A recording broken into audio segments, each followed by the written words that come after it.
बाबा जी और हुजूर जी की प्यारी साध संगत जी, सभी को प्यार भरी राधा स्वामी साध संगत जी, आपका हमारे YouTube चैनल गुरु सागर में स्वागत है। कमेंट में राधा स्वामी जरूर लिखिए और अपने शहर का नाम भी लिखिए। संगत जी, अगर हम सचमुच उस परमात्मा की खोज में हैं, तो सारे कामों को छोड़कर इन सभी बातों को ध्यान से सुने। यदि आप पर नामदान की अमूल्य बख्शीश हो चुकी है तो आपको बहुत बहुत मुबारक हो। आप यह भली भांति जानते हैं कि जब हमारे प्यारे सद्गुरु हमें नामदान देते हैं तो वे साथ ही सुमिरन, ध्यान और भजन की विधि भी समझाते हैं। लेकिन संगत जी, हम में से कई ऐसे सत्संगी भाई बहन हैं जो सुमिरन तो करते हैं परंतु भजन की बैठकी नहीं लगाते, शब्द धुन नहीं सुनते। इस बारे में बाबा जी अक्सर एक बड़ा सुंदर उदाहरण देते हैं। वे कहते हैं कि यह वैसा ही है जैसे अन्न तो बना ली पर खाई नहीं। अब सोचिए, जब तक अन्न को खाएंगे नहीं, शरीर को ताकत कैसे मिलेगी?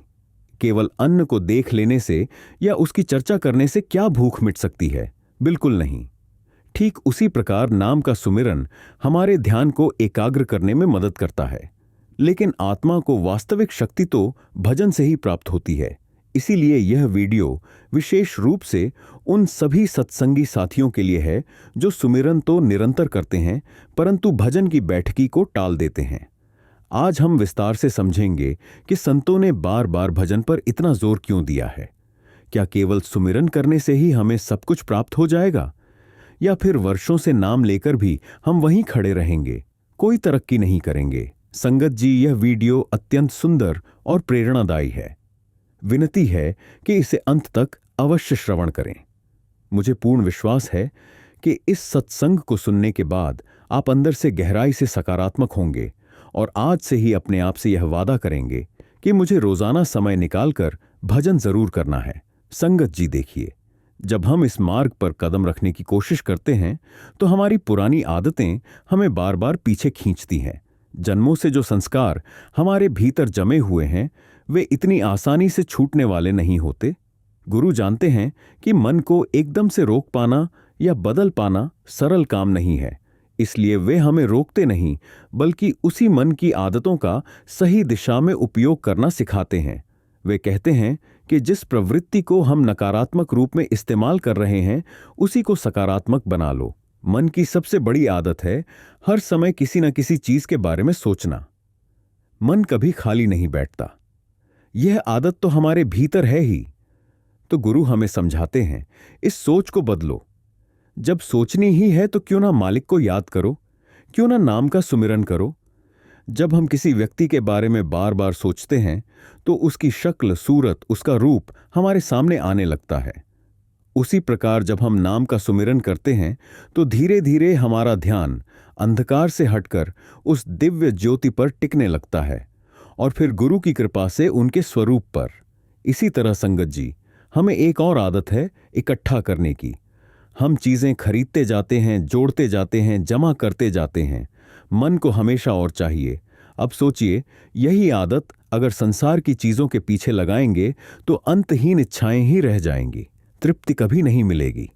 संत कहते हैं, ठीक है, इकट्ठा करने की आदत है तो इसे व्यर्थ मत गवाओ, इसका फायदा उठाओ, नाम के खजाने को जोड़ो, भजन सुमिरन के धन को जमा करो। और फिर संगत जी, मन में एक और प्रवृत्ति है लूटने की। हर इंसान किसी न किसी रूप में लाभ उठाने, जल्दी जल्दी पाने की चाहत रखता है। संत कबीर साहिब इसी प्रवृत्ति को सही दिशा देते हुए कहते हैं, लूट सके तो लूट ले, राम नाम की लूट फिर पछताएगा काल में जब प्राण जाएंगे छूट। अर्थात अगर लूटने का शौक है तो नाम की लूट लो, भजन सुमिरन की लूट लो, क्योंकि यह ऐसी लूट है जो कभी खाली नहीं होती। यह ऐसा धन है जिसे काल भी छीन नहीं सकता। संसार की हर लूट अंततः हाथ से निकल जाएगी, पर नाम का धन आपके साथ चलेगा। संगत जी, अब कुछ आदतें ऐसी भी होती हैं जिन्हें हमें रोकना ही पड़ता है। अगर हम सचमुच इस मार्ग पर आना चाहते हैं, नाम दान लेना चाहते हैं और सद्गुरु की आज्ञा का पालन करना चाहते हैं, तो शराब जैसे नशों से हमें सख्त मनाही है। संगत जी, संसार का नशा हमें नीचे गिराता है, जबकि नाम का नशा हमें आंतरिक रूप से ऊपर उठाता है और हमें सतगुरु से मिला देता है। यही कारण है कि संत महापुरुष कहते हैं, अगर नशा करना ही है तो नाम का नशा करो, ताकि हर समय उस मालिक की याद में डूबे रहो और आत्मा अपने असली घर की ओर खींचती चली जाए। संगत जी, यही वह प्याला है, नाम का प्याला, शब्द का प्याला, जो वास्तव में अमृत से भरा हुआ है। संत कबीर इसे पीले प्याला कहकर बुलाते हैं और भक्त मीराबाई भी इसी सत्य की गवाही अपनी वाणी में देती है। वह कहती है कि मैंने वह अमृत रस का प्याला पी लिया है और उस रस में डूबकर मैं अपने भीतर ही भीतर उतर गई हूं। यह नशा अब मुझ पर ऐसा चढ़ गया है कि लाख कोशिश करो, कोई भी उपाय कर लो, यह नशा कभी उतरने वाला नहीं है। यह अमिट रंग ऐसा रंग है जिसे समय, परिस्थिति या संसार का कोई उपाय मिटा नहीं सकता। आगे मीराबाई और भी स्पष्ट कहती है कि जब से मैंने प्रभु के नाम का प्याला पिया है, तब से मेरे भीतर एक स्थायी नशा चढ़ गया है। अब संसार के सारे कच्चे रंग, सारे अस्थायी आकर्षण, सब मुझे फीके और अर्थहीन लगते हैं। अब मुझे उनमें कोई रस नहीं आता, क्योंकि प्रभु के नाम का रंग ही इतना गहरा, इतना अमिट और इतना सुहावना है कि उसके सामने बाकी सब रंग फीके पड़ जाते हैं। संगत जी, मीराबाई का अनुभव हमें यह बताता है कि नाम का प्याला केवल आनंद ही नहीं देता, बल्कि आत्मा को भीतर की यात्रा पर ले जाता है। यह संसार से हटाकर हमें अंदर की ओर खींचता है और उस प्रेम रस में डुबो देता है जहां से लौटने का मन ही नहीं करता। यही कारण है कि महापुरुष कहते हैं, संसार के सभी नशे झूठे और अस्थायी हैं, पर नाम का नशा अमर है, अनोखा है और आत्मा को सच्ची तृप्ति देता है। संगत जी, हमारे वेद शास्त्रों में भी इस अमृत रस की महिमा जगह जगह गाई गई है। वहां सोम रस का उल्लेख आता है, वही रस जिसके पीने से अर्षि मुनि कहते हैं कि वे अमर हो गए। लेकिन असल में वह सोम रस कोई बाहरी चीज नहीं है, वह तो इसी नाम का रस है, इसी शब्द का अमृत है जो आत्मा को अमर कर देता है। जब तक आत्मा को यह रस नहीं मिलता, तब तक वह भीतर से तड़पती रहती है, क्योंकि यही है आत्मा का असली भोजन, यही है आत्मा की खुराक। गुरु अमरदास जी फरमाते हैं, अमृत नाम भोजन हर देह। वह कहते हैं कि यह अमृत नाम आत्मा का भोजन है और इसके बिना आत्मा हमेशा भूखी और प्यासी रहेगी। फिर दूसरी जगह गुरु अमरदास जी और भी स्पष्ट समझाते हैं कि जब साधक 10वें द्वार पर पहुंचेगा तो वहां उसे क्या मिलेगा। वह कहते हैं, जब आत्मा तीसरे तिल से ऊपर उठेगी और 10वें द्वार पर पहुंचेगी तो वहां उसे असली अमृत भोजन मिलेगा, और वह भोजन है शब्द धुन। संगत जी, यही धुन आत्मा की तृप्ति है, यही वह रस है जिसे पीकर आत्मा अमृत को पा लेती है। लेकिन प्रश्न यह है, हम सत्संग में तो आते हैं, वाणी की महिमा भी सुनते हैं, अमृत की चर्चा भी करते हैं, पर क्या हमने इसे जीवन में उतारा? क्या हमने इसे अमल में बदला? हर दिन क्या हम अपनी आत्मा की प्यास बुझाने के लिए उस धुन को सुनने का समय निकालते हैं? सोचिए संगत जी, शरीर के भोजन के लिए तो हमारे पास बहुत समय है। स्वादिष्ट भोजन बनाने और खाने के लिए हम तरह तरह के जतन करते हैं। दुनिया की रंगलियों और मनोरंजन के लिए, परिवार और रिश्तेदारों के लिए, टीवी और मोबाइल के लिए हमारे पास समय है। सत्संग में आने का भी समय है। यहां तक कि बाबा जी के दर्शन के लिए हम रात भर गाड़ी में बैठकर निकल पड़ते हैं।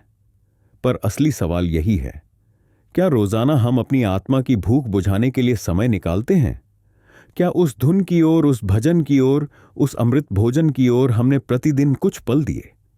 संगत जी, संत कबीर साहिब बड़े अफसोस के साथ फरमाते हैं कि अनहद की धुन हर समय बज रही है, वो दिव्य बाजा निरंतर गूंज रहा है, पर हम उसकी खबर ही नहीं लेते। तुलसी साहिब ही यही रहस्य खोलते हैं। आ रही धूर से सदा तेरे बुलाने के लिए, यानी परमात्मा की ओर से, उस ऊंची दरगाह से हमें लगातार पुकार आ रही है। वो पुकार किसी और चीज के लिए नहीं, बल्कि हमें अपने असली घर वापस बुलाने के लिए है। यही शब्द है, यही अनहद का बाजा है जो निरंतर भीतर गूंज रहा है। लेकिन अफसोस, हम अक्सर उस आवाज को सुन ही नहीं पाते। हम बाहर की धुनों में, गानों में, संगीत में रस लेते हैं। ठीक है, बाहरी गीत सुनकर भी कुछ देर के लिए आनंद आता है, भक्ति की भावना जगती है, पर वह आनंद क्षणिक है। वो प्रेम रस का स्वाद नहीं जो आत्मा को स्थायी तृप्ति दे। अगर हम भजन सिमरन को वास्तविक समय नहीं देते, तो फिर उस अनोखे रस का अनुभव कैसे करेंगे? यही कारण है कि जब लोग बाबा जी से कहते हैं हुजूर दया मेहर कीजिए, तो वे बहुत ही सरल शब्दों में जवाब देते हैं, तुम अपनी आत्मा पर दया करो। जो आत्मा चाहती है, और आत्मा क्या चाहती है, वह चाहती है शांति, चैन और अपने स्रोत से मिलन। यह सब केवल भजन सिमरन से ही संभव है। बाबा जी कहते हैं, अगर तुम थोड़ा सा भी समय निकालकर अपनी आत्मा को उस धुन में टिकने दो, तो देखोगे कि वही एकमात्र स्थिरता, वही सच्चा चयन और वही अमर शांति है जो इस दुनिया में कहीं और नहीं मिल सकती। तो संगत जी मालिक पुकार रहे हैं, अनहद धुन निरंतर बज रही है। अब ये हमारे ऊपर है कि हम बाहरी शोर शराबे में उलझे रहे या भीतर जाकर उस दिव्य बाजे की धुन सुने और प्रेम रस का अमृत छकें। बाबा जी फरमाते हैं, प्यारे कोशिश तो करो, देखो क्या मिलता है तुम्हें।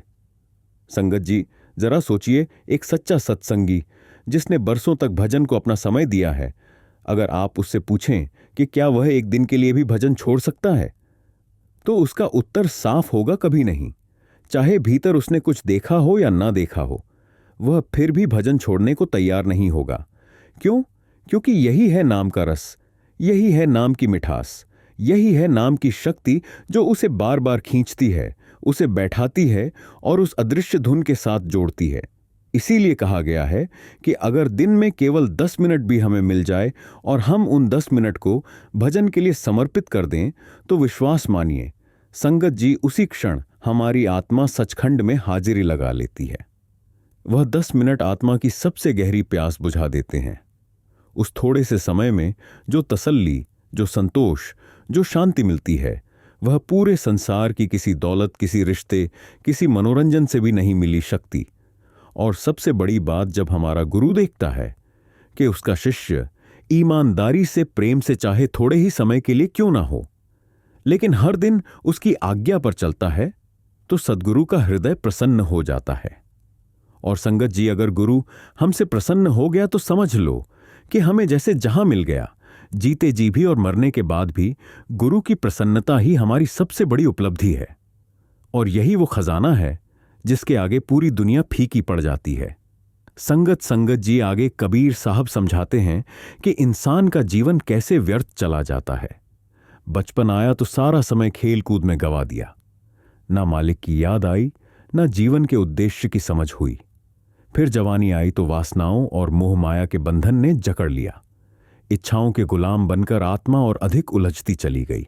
और फिर बुढ़ापा आया तो शरीर थक गया, बीमारियों ने घेर लिया, हाथ पांव जवाब देने लगे। उस समय फिर इंसान चाहे तो भी भक्ति का खेल नहीं खेल सकता। कबीर साहब कह रहे हैं कि यही इंसान की सबसे बड़ी विडंबना है। जीवन के कीमती अवसर को हमने यूं ही गवा दिया।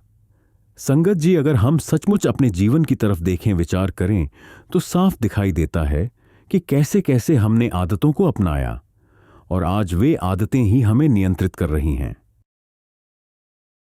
अच्छी आदतें हो तो वे हमें ऊपर उठाती हैं, लेकिन बुरी आदतें छोड़ना कितना कठिन है, यह हम सब जानते हैं। संत महात्मा बार बार इसलिए समझाते हैं कि समय रहते अपनी आदतों को बदलो, क्योंकि यह जीवन दोबारा नहीं मिलने वाला। बचपन और जवानी अगर यूं ही निकल गई तो बुढ़ापे में हाथ मलने के सिवाय कुछ नहीं बचेगा। संगत जी, संत महात्मा हमें बार बार समझाते हैं कि यह मन सिर्फ इस जन्म में नहीं बल्कि अनगिनत जन्मों से अपनी आदतों, अपने संस्कारों और अपने मोह माया के बंधनों से प्रभावित रहा है। इसीलिए कबीर साहब पुकार कर कहते हैं, अब बस करो, बहुत हो गया। इस आदत को तोड़ो, क्योंकि जब तक यह आदत चलती रहेगी आत्मा बंधन से मुक्त नहीं होगी। कबीर साहब कहते हैं कि इंसान जीवन भर रिश्तों के पीछे भागता है। मां कहती है यह मेरा बेटा है, बहन कहती है यह मेरा भाई है, पत्नी कहती है यह मेरा पति है। लेकिन सच्चाई क्या है? सब अपने स्वार्थ में बंधे हैं। दूसरी जगह कबीर साहब साफ कहते हैं, सब पैसे के भाई, दिल का साथ नहीं है कोई। यानी जब तक सांसें चल रही हैं और पैसे हैं, लोग आसपास हैं, पर असली समय पर कोई साथ नहीं देता। जब आत्मा शरीर छोड़ती है तो मां रोती है, भाई रोता है, पत्नी रो रो कर छाती पीटती है, पर आत्मा तो अकेली ही निकल जाती है। आगे कहते हैं, बस 4 गज लकड़ी का चबूतरा बनता है, उस पर शरीर लेटा दिया जाता है और चिता जला दी जाती है। जिसके शरीर को सजाने में, आभूषणों में, आराम सुख में पूरी जिंदगी लगा दी, वही शरीर राख बन जाता है। हड्डियां लकड़ियों की तरह जलती हैं, बाल घास की तरह जल जाते हैं, और जिस सोने चांदी रूप सज्जा पर घमंड किया वह सब यहीं रह जाता है।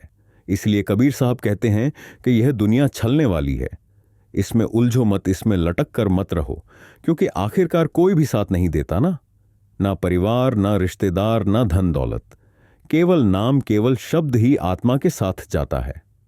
संगत जी, अक्सर युवाओं के मन में यह सवाल आता है कि संत मत का मार्ग तो अच्छा है, पर अभी मैं जवान हूं, अभी तो दुनियावी महामाया का आकर्षण है। भजन सिमरन के लिए तो बुढ़ापे में समय निकाल लूंगा। एक बार किसी जवान ने बाबा जी से यही बात कही, बाबा जी, मैं एक दिन तो इस मार्ग पर जरूर चलूंगा, पर अभी तो मैं जवान हूं, दुनिया के मजे भी लेने हैं। बाबा जी ने बड़ी करुणा से उत्तर दिया, ठीक है, जाओ देख लो कि दुनिया तुम्हें क्या देती है, लेकिन इतना ध्यान रखना, बहुत दूर मत निकल जाना कि वापस आने का रास्ता ही ना बचे। कितनी गहरी सीख है इसमें। कुछ लोग यह भी कहते हैं, हम नौकरी पर हैं, बच्चों की परवरिश करनी है, समय ही नहीं मिलता, रिटायर होने के बाद भजन सिमरन करेंगे। संगत जी, यह भी एक धोखा है। जरा सोचिए, क्या जिंदगी पर इतना भरोसा है कि हम यह मान लें कि हम बुढ़ापे तक जिंदा रहेंगे? और अगर बुढ़ापा आ भी गया तो शरीर की स्थिति कैसी होगी? कबीर साहब कहते हैं, बुढ़ापे में शरीर ऐसा हो जाता है कि इंसान खाट पर पड़ा रहता है, उठ बैठ भी नहीं सकता।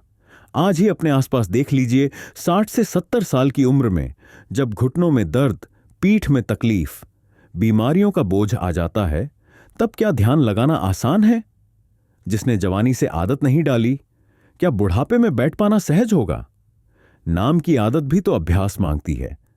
जिस तरह एक विद्यार्थी बचपन से पढ़ाई करता है तो ही बड़ी उम्र में विद्वान बनता है, उसी तरह आत्मिक अभ्यास भी कम उम्र से शुरू करना पड़ता है। इसीलिए संत समझाते हैं, प्यारे, दुनिया का नाम तो बचपन से करते आए हो, जन्म से लेकर मृत्यु तक हर इंसान मेरा बेटा, मेरी पत्नी, मेरा घर, मेरा काम दोहराता रहता है। पर अगर दुनिया का नाम करोगे तो लौटकर फिर दुनिया में आओगे, लेकिन अगर गुरु का नाम करोगे तो जाकर गुरु में ही समा जाओगे। यही असली मंजिल है। संगत जी, जैसे हिरण की नाभि में कस्तूरी होती है, जिसकी महक उसे हर जगह महसूस होती है, और वह भोला हिरण पूरे जंगल में दौड़ दौड़ कर ढूंढता है कि यह सुगंध कहां से आ रही है, लेकिन उसे यह नहीं मालूम कि वही खुशबू उसके अपने भीतर से उठ रही है। उसी प्रकार हमारी आत्मा भी परमात्मा की सुगंध के लिए तड़पती है, लेकिन बाहर भटकती रहती है, कभी तीर्थों में, कभी मंदिरों में, कभी काशी, कभी मथुरा, कभी बाहरी पूजा पाठ में। लेकिन सच्चाई यह है कि वो रस, वो अमृत, वो शक्ति कहीं बाहर नहीं, हमारे अपने शरीर के भीतर ही है। यह जो अमृत का सरोवर है, यह कोई बाहर गंगा यमुना नहीं, बल्कि हमारे अपने कलेजे में, हमारी आत्मा के भीतर है। और मीराबाई ने भी इस अनुभव को झूमते हुए कहा, मैं तो हरिचरण की दासी, अब मैं काहे को जाऊं काशी। वे कहती हैं कि जब मैंने परमात्मा को अपने भीतर पा लिया तो दूसरे बाहरी स्थानों पर जाकर मेरा मौत का टाना क्या कर सकता है? अर्थात मेरे जीवन मरण के चक्र को कौन मिटा सकता है? मुझे तो अपने घर में ही मंजिल मिल गई और गुरु ने मुझे वह घर दे दिया, तो अब मैं बाहर जाकर क्या करूंगी? धीरे धीरे साधना और अभ्यास का फल है। हमारी पुरानी आदतें बार बार हमें पीछे खींचती हैं, क्योंकि समय के साथ वे हमारी प्रकृति का हिस्सा बन चुकी होती है। यही कारण है कि जब हम भजन सिमरन के लिए बैठते हैं तो मन भाग जाता है, कभी पुरानी यादों में, कभी इच्छाओं में, कभी भविष्य की योजनाओं में। लेकिन महाराज जी कहते हैं कि जैसे पुरानी आदतें धीरे धीरे बनी, वैसे ही नई आदत डालने में भी समय लगता है। निरंतर अभ्यास और सतत प्रयास से ही विजय मिलती है। वह हमें एक सरल अभ्यास सुझाते हैं, अपने मन की 1 मिनट के लिए चौकीदारी कीजिए। जरा बैठकर देखिए कि मन कहां जाता है, कौन सी वस्तु या कौन सा विचार हमें मंजिल से दूर ले जा रहा है। अगर ध्यान बार दुनिया की तरफ भाग रहा है तो पहचानिए कि कौन सी लत, कौन सी संगति, कौन सी आदत मन को बाहर खींच रही है। और इसके विपरीत जो चीज हमें तीसरे तिल की ओर, अंदर की ओर, शांति और नाम की तरफ खींचती है, उसका स्वागत कीजिए। उसे अपने जीवन का हिस्सा बनाइए। यह चौकीदारी ही साधना का मूल है। जब हम जागरूक हो जाते हैं तो हमें पता चलता है कि कौन सा वातावरण, कौन सा भोजन, कौन सा व्यवहार और कौन सी संगति हमारे ध्यान को भटकाती है और कौन सा वातावरण ध्यान को सहारा देता है। जैसे किसान अपनी जमीन से खरपतवार हटाकर उसे साफ करता है ताकि बीज फल दे सके, वैसे ही साधक को भी मन से नकारात्मक प्रवृत्तियों को निकालना पड़ता है ताकि नाम का बीज पनप सके। और यह काम एक दिन में नहीं होता, लेकिन धीरे धीरे रोज रोज की कोशिश से मन शुद्ध होता है और ध्यान अंदर ठहरने लगता है। संगत जी संतों की साधना वास्तव में उनके गहरे और लंबे अनुभव पर आधारित होती है। वे जो भी उदाहरण या मिसाल देते हैं वह केवल कहने के लिए नहीं, बल्कि हमारे जीवन और साधना को सीधा मार्ग दिखाने के लिए होते हैं। साध संगत जी संतों की शरण में आने से जीव की किस्मत बदल जाती है। उम्मीद है कि आपको आज के इस वीडियो से बहुत कुछ सीखने को मिला होगा। अगर आपको यह वीडियो पसंद आई हो तो इस वीडियो को लाइक और अपने दोस्तों के साथ शेयर भी जरूर कीजिएगा। और हमें ऐसे ही सपोर्ट करने के लिए चैनल को सब्सक्राइब और बेल आइकॉन को जरूर दबा दीजिए। चलिए मिलते हैं नेक्स्ट वीडियो में, तब तक के लिए अपना ख्याल रखें।